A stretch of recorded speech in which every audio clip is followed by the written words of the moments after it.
It's a welcome. It's a welcome to episode 35 of Inside the Video Store. Lots to talk about today. We have a handful of new releases, which is a blessed relief after last week, which was just absolutely crazy. But as you can see, they've all fitted away. They've all gone on the shelves, which is some kind of miracle. We have some on loans to talk about. We have some Sleeping Giants to talk about. We have some VHS that deserves a DVD Blu-ray release. We have some new arrivals, aka What's in the Box. And we have a nice little package from America, from MVD. Lucky them, they just made it out in time. Let's get on with the new releases. Let's have a look. Well, we've got to start with this one. First things first. Gummo, Harmony Korine's Gummo is out not only on Blu-ray but on 4K UHD as well. Remarkable, absolutely remarkable to see this as part of the Criterion Collection number 1, 2, 3, 8, if you're counting. Just stunning, really. When you think of the films that are contained within that, you would never expect that Gummo would someday land in this collection. So that's very exciting. I love the artwork. I'm not sure who did it. I would like to know, because it's fantastic. And there we are. Gummo is here. 3 copies of Gummo in store: DVD, Blu-ray, and UHD. What a time to be alive. Some of you may disagree. The main film in the contemporary releases is this thing, Deadpool vs. Wolverine.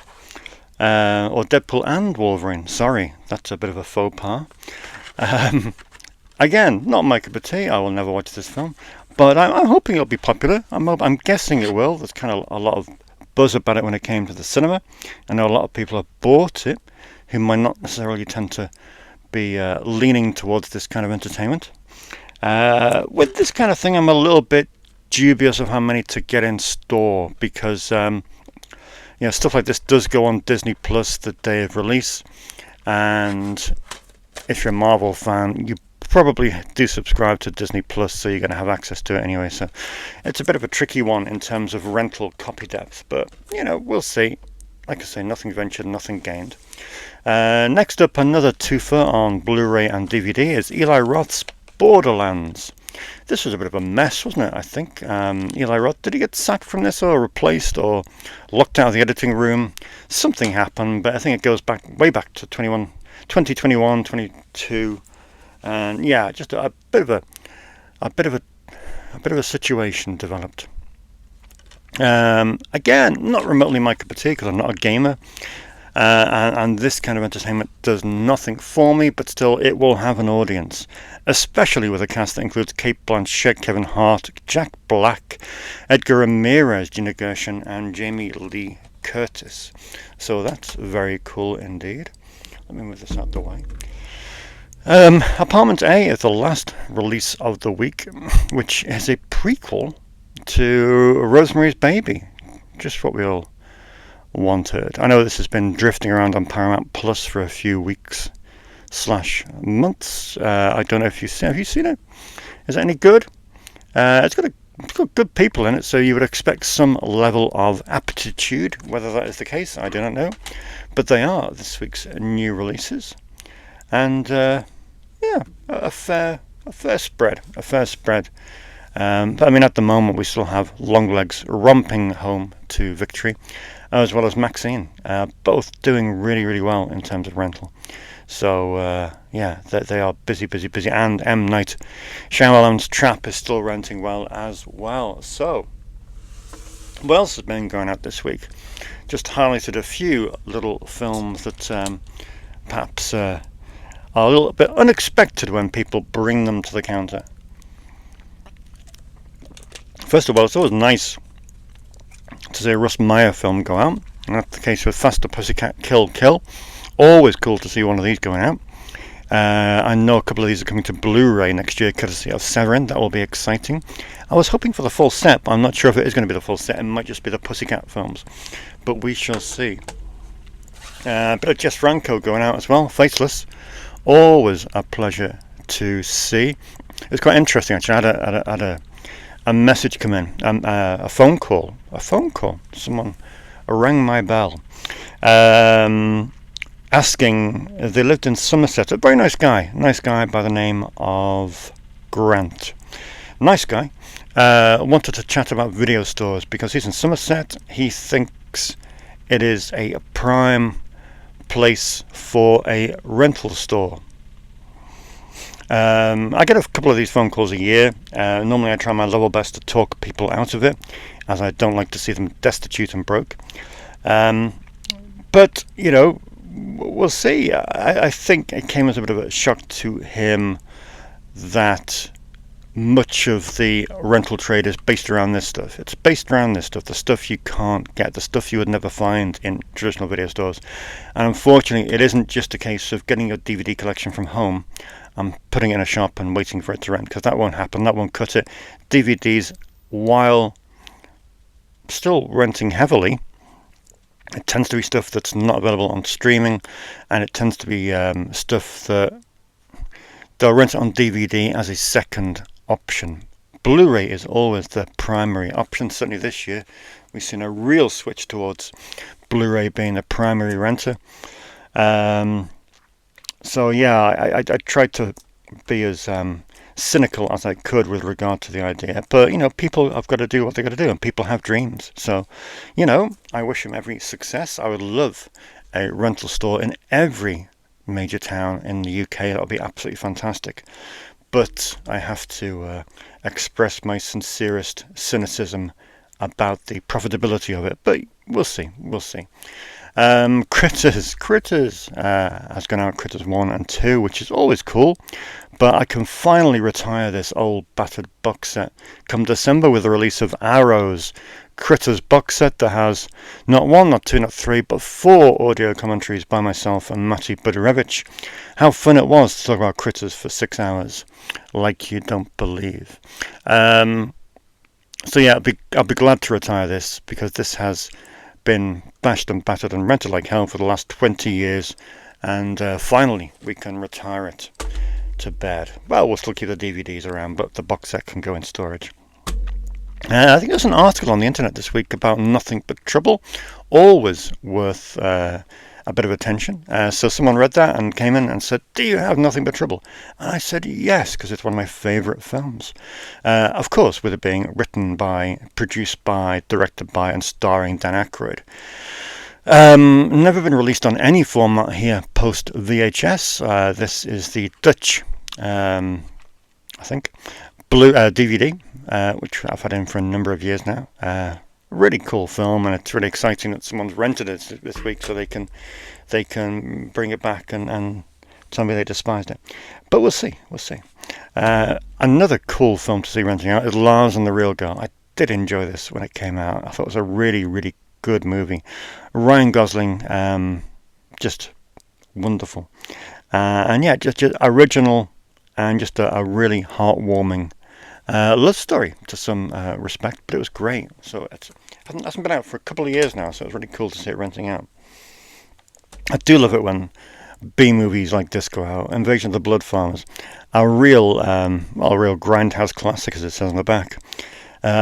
Cheap and cheesy, and very, very enjoyable.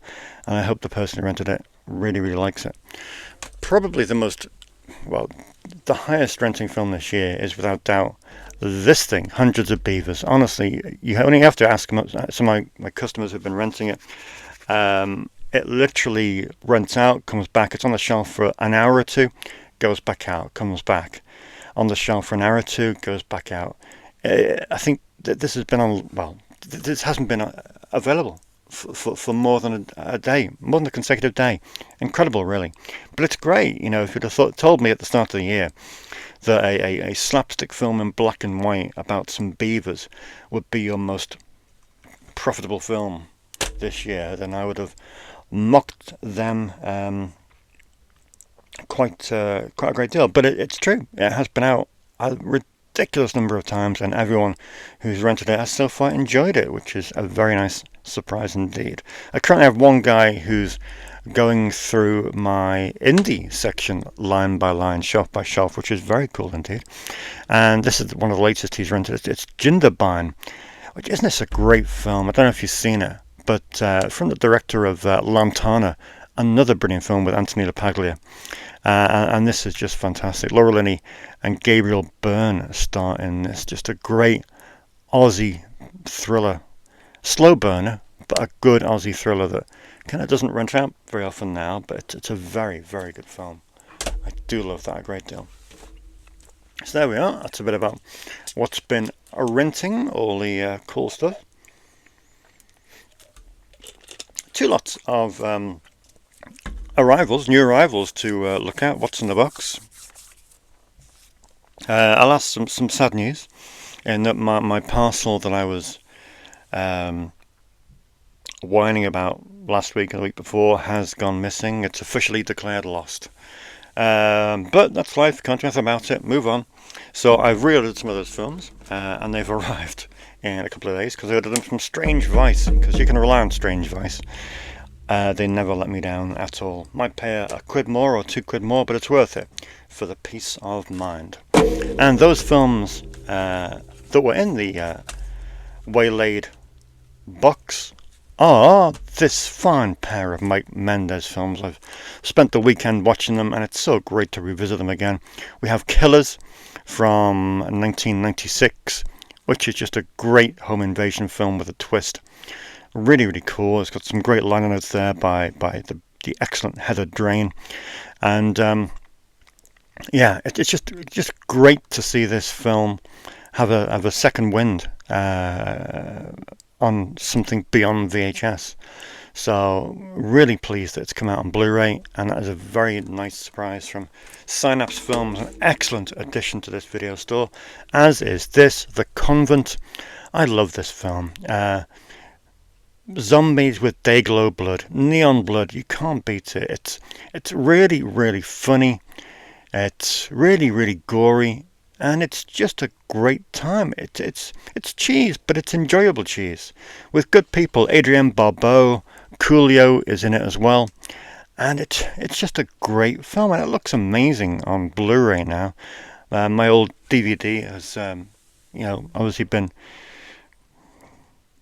probably been in for 25 years. And yeah, it's just one of those great films I love so much, and thrilled that Synapse have put both of these out, and thrilled even more that they're region free, so I can get these on the shelf. There's no room on the shelf now until next year, until my extension.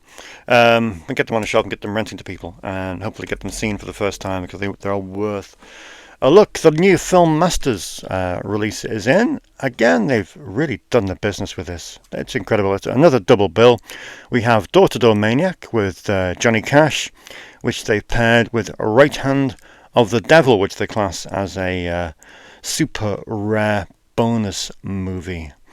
But great, they're kind of neo-noirs. Door to Door Maniac originally came out in 1961. You got Cash playing a hardened criminal who takes the wife of the bank vice president hostage.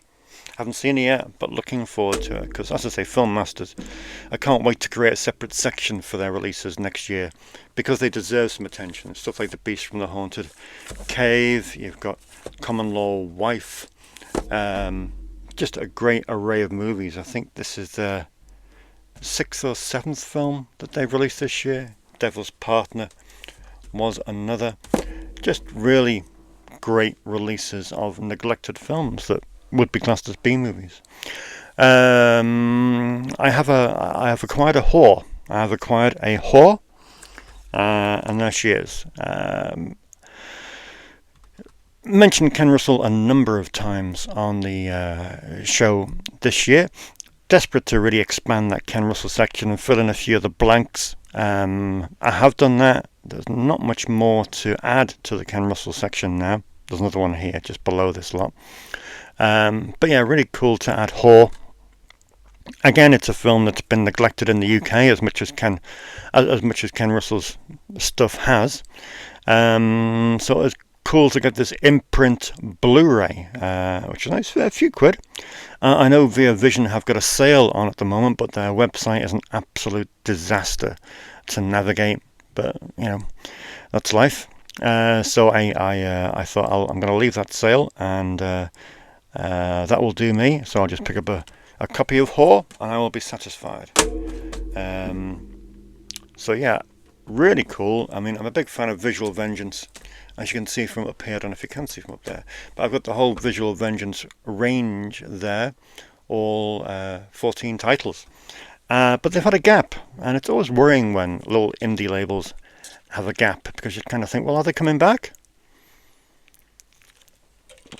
And thankfully, Visual Vengeance they are back with a vengeance. Those rascals. With Kung Fu Rascals, which is the debut film?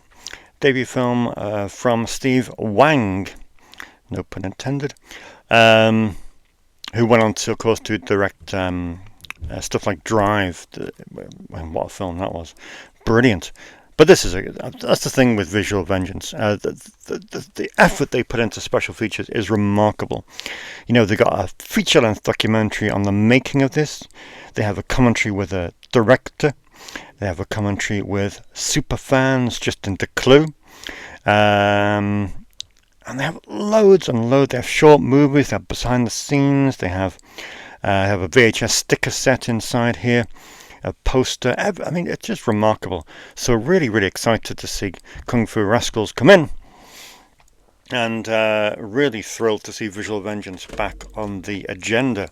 I know they've got some really exciting stuff lined up, so hopefully that will come out sooner rather than later. The other film they released this month is Despiser, which I really don't know what to expect from this. It's directed by Philip Cook. As described as a non-stop menagerie of machine gun battles, early CGI masterwork, and an endless array of monsters. One of the most unique direct-to-video features of the VHS and early DVD era. It looks absolutely wacky. So yeah, I don't know what to expect by this. It looks absolutely nuts. But hey, that's why we love Visual Vengeance. Finally, with this batch of What's in the Box, we have some Warner Archive arrivals. First up, Andrew L. Stone. Andrew L. Stone is pretty highly regarded by Quentin Tarantino, I think. I heard him mentioned on an episode recently of Video Archives, maybe, or it might have been Pure Cinema. But nevertheless, I thought, let's have a dip into the Andrew L. Stone world, which is a very vast world indeed, considering he's a pretty busy director, or certainly was. This is The Last Voyage with Robert Stack and Dorothy Malone. What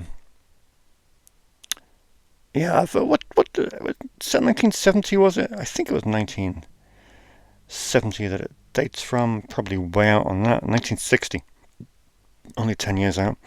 But yeah, Disaster at Sea, Race Against Time, Last Voyage. More Ken Russell we got in. The Boyfriend, with Twiggy in the lead role. I've been kind of after this for a while, so really cool to see it pop up on eBay for a fairly good price indeed. So that's excellent. Another addition to the Ken Russell section. And finally, with Warner Archive, we have Probe, which I do believe was it a pilot for a TV series? I forget, but the sci-fi leanings in this, it's a telefilm. It went on to inspire a series called Search, which ran from 1972 to 1973. So kind of a precursor to that. But you have Burgess Meredith in this. You have Sir John Gielgud in this as well. So it kind of looks interesting. Private Eye situation. So cool. That's a nice batch of arrivals, I would say. But yeah, let me show you this MVD thing. I do like MVD. They do have some good sales from time to time. And this is what I picked up. It's one of my favourite films of all time, as you well know. Been desperate for it on Blu-ray for a while, and here it is. Poultrygeist. Poultrygeist Night of the Chicken Dead is finally here on Blu-ray. DVD and Blu-ray, and the Blu-ray is out to an unassuming customer who may never speak to me again. I love it. I love it. I think it is one of the greatest satires of all time. The soundtrack is phenomenal, and the feature-length documentary on the making of it, Poultry in Motion, is absolutely brilliant. One of the best making-of documentaries that you'll ever see. We've kind of gone headfirst into the world of 4K this week with some upgrades that I'm really excited to get in. We have two Folkies. We have House by the Cemetery on 4K UHD from Blue Underground, which is very exciting, one of my favourite Folky films. The New York Ripper is in on 4K and Blu-ray uncut from Blue Underground. Another great upgrade to the collection here, which is very nice indeed. And God told me to. I only had it on DVD, so this is a very welcome upgrade to Blu-ray and UHD. Again, from Blue Underground, the great Larry Cohen film, and there's another Larry Cohen connection here with Uncle Sam. Larry wrote this, and of course Bill Lustig directed it. I've only ever had this on DVD, so again, this is a great and very, very worthwhile upgrade to Blu-ray and 4K UHD. So some great upgrades. These are all half price. They dropped from $40 to $20, so I was very happy with that. And Uncle Sam probably isn't as well known as the other three in this collection, but you really should see it. You got Bo Hopkins, you got Robert Forster, William Smith, and Isaac Hayes. You know, you cannot ignore this film. As I say, written by Larry Cohen and directed by Bill Lustig. A couple more bits that people have been asking for and kind of have been on the agenda for some time, so I thought I'll finally get them in. I know Danny was after this. Venom, the Piers Haggard film. I think Toby Hooper got fired from, didn't he? But yeah, I've been after this for a while, so great to get it in for a bargain bucket price of £8. The Kindred was asked for. I think Kai asked for this. It was silly money, but now I managed to get it in for a good price, which is another worthwhile addition to my import section. As is this from Synapse. It's Jim Wynorski's Sorceress, within which you know what you're going to get.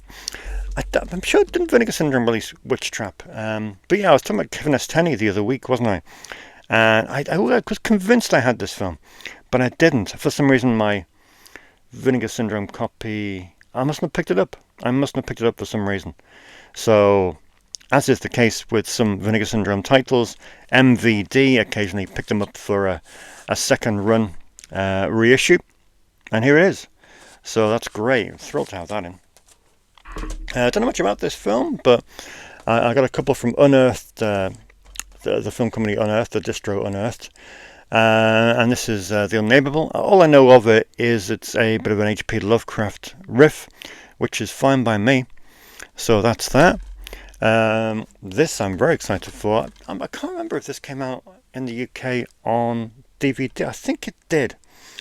By the way, it's from a script by Trent Hager, who is a genius and who you may know because he wrote the excellent film Cheap Thrills with E.L. Katz, who is behind Homesick, which was directed by Adam Wingard. But after this for a while, this didn't get a UK release, and it was kind of really cool to spot it in the sale. And it also was on a region-free DVD from Synapse, and I've heard good things about this, and I can't wait to watch it. And finally, we have a rarity, a film I didn't have by David Dakota. Yes, we have Immortal Kiss, starring, well, let me read the back of the box. You loved her in Diamonds Are Forever. You loved her in The Mothers.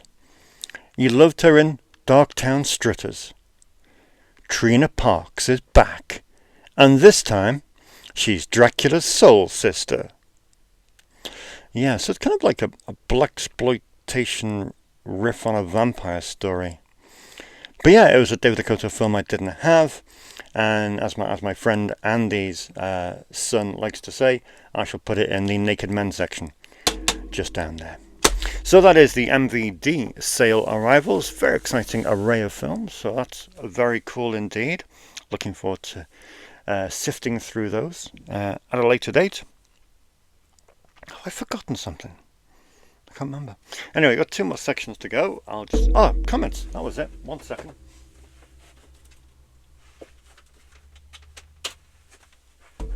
Yeah, comments. Let's have a look.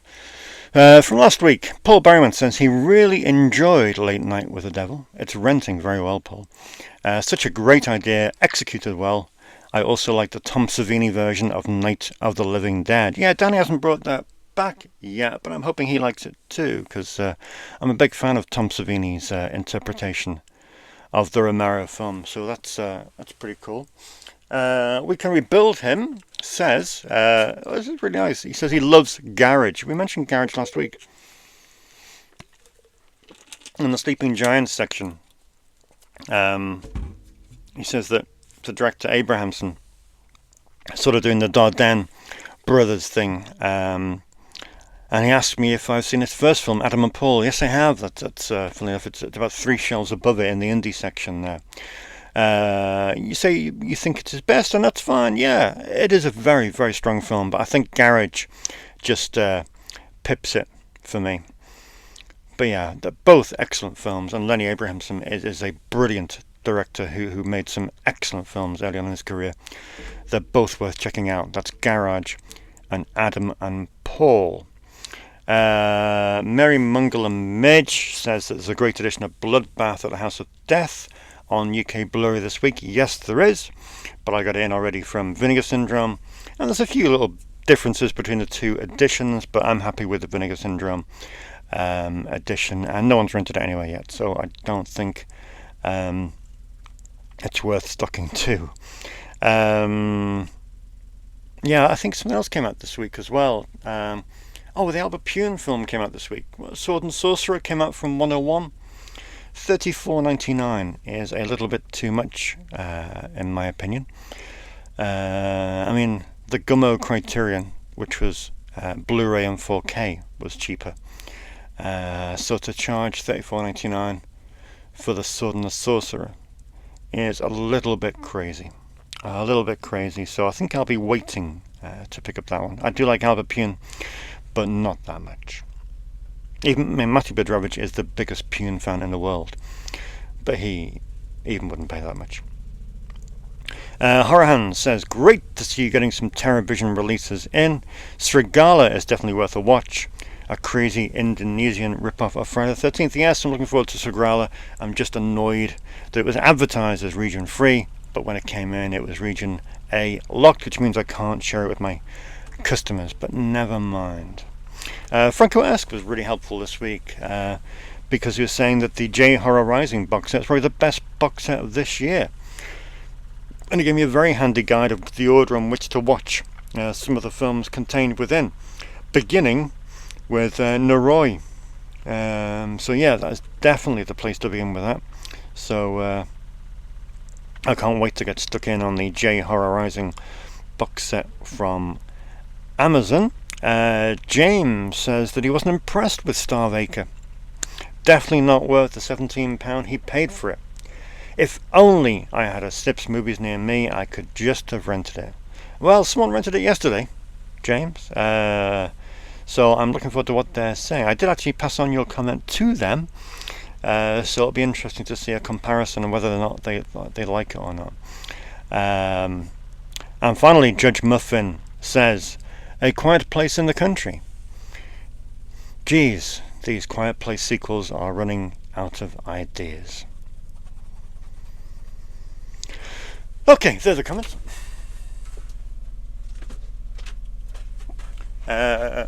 On our way to wrapping up now. A nice tidy show. Not too long, about 35 minutes. That'll do me, sir.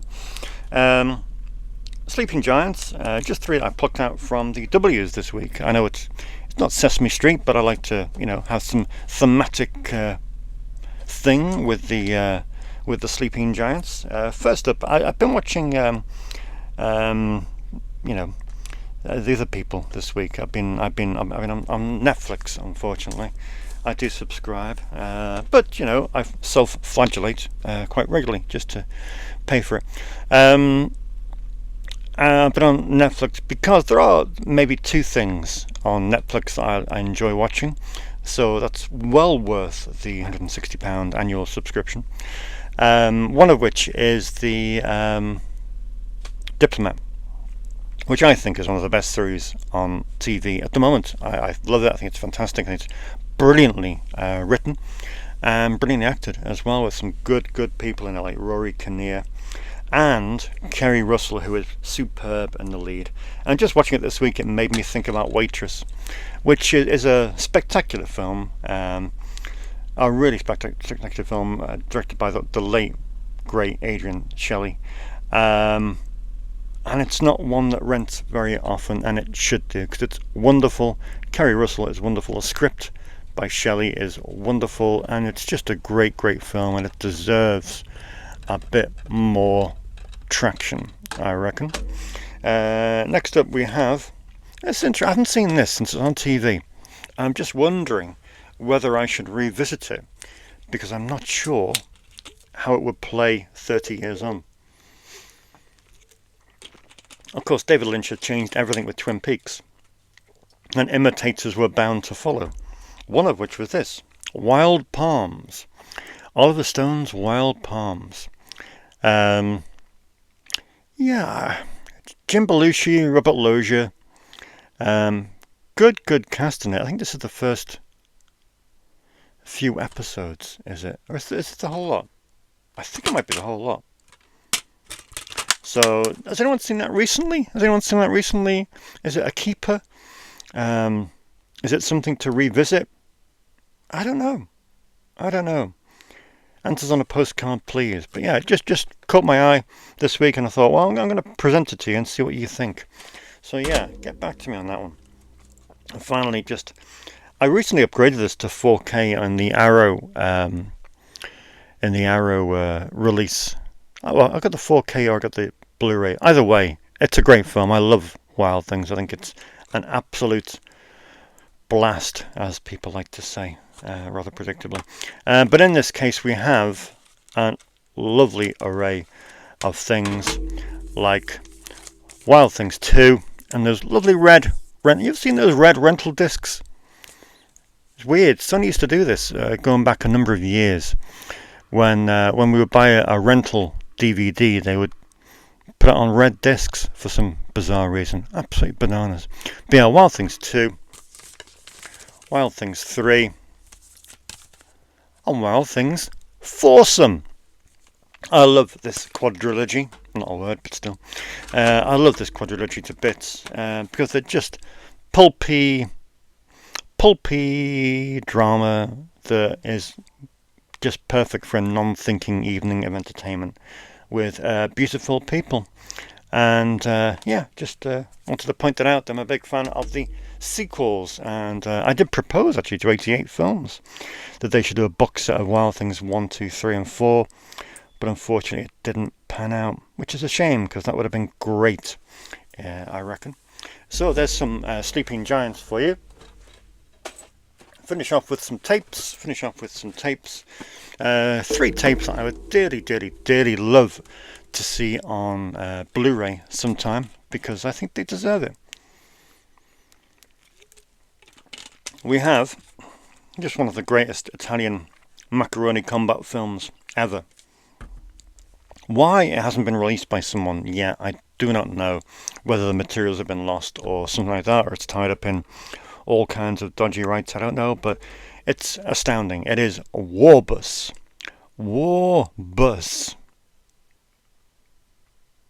It's great. It is what it is. It's just like a school bus in a war, commandeered by troops in Vietnam. But it's Italy. Well, it's not. It's the Philippines, isn't it? And it's just great. It's just a really ridiculously entertaining film, and I love it to pieces. I'm not even going to tell you who's in it because you will have never heard of them. but it's great, and I'm hoping it hasn't got any mold on it yet.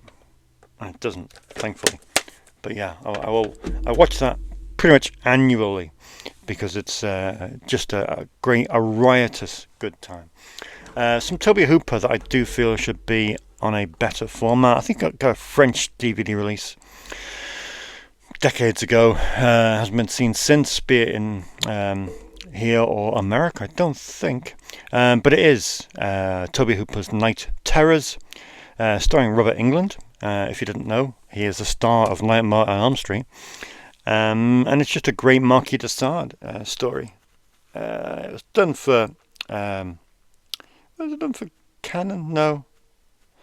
I forget. Harry Alan Towers produced it. It was done for Canon, wasn't it?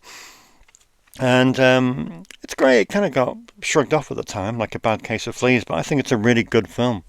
And I know Matthew Broderick is a big fan of that as well. And also, one just a highlight from my teenage years. I did like this. Certainly one of the first thrillers that we got into Snips when we first opened. This is A House in the Hills. Directed by Ken Wiederhorn, who you might know for Shockwaves, which has just come out on Blu-ray from 88 Films. This is when Michael Madsen was taking really good roles. And it's a good film. It's made by Live Entertainment, which you may have heard Quentin Tarantino refer to on the latest episode of Video Archives podcast. Live Entertainment, of course, was Richard Gladstein and Adriana De Palma.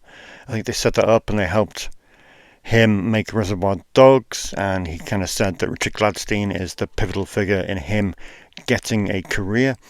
And of course Michael Madsen is in this, which kind of makes sense in the whole thing. And it's written by Miguel Tejada Flores, who is one of the greatest direct-to-video writers of that era. It's a cool film. It's a cool film. I do like it a great deal. And it's just kind of absent from any format, which is a shame, because it does deserve a second look. It's a nice, tidy thriller. And I think that's about it, to be honest. Nothing much more to tell you. What have we got coming in next week? We have the Criterion sale coming in next week. Not much, about a dozen titles, but all stuff I'm pleased to welcome in. A few upgrades is part of that. And then I don't even know what's out next week, so that will be a nice surprise. I'm sure in the meantime there'll be other bits turning up as well. As always, please give me a shout in the comment section if there's anything you want to know, anything you want to go into, if there's anything you want to learn about, anything you want to ask, if there's anything you want to just get off your chest, then feel free. Anything you think I should be covering as part of this show. Again, thank you for watching. Somehow we still have the same number of viewers watching that were watching 30 episodes ago, which is strange. I thought we would have crashed and burned and descended into complete and utter obscurity, but we haven't, so this is good. And we're on to 35 episodes, which is fantastic. Thank you for watching. It's greatly appreciated. I'm going to go home and have my tea and watch House by the Cemetery on 4K UHD, which will be thrilling, I reckon. That's what I think. Right, good. Thank you for watching. I will see you in 7 days' time.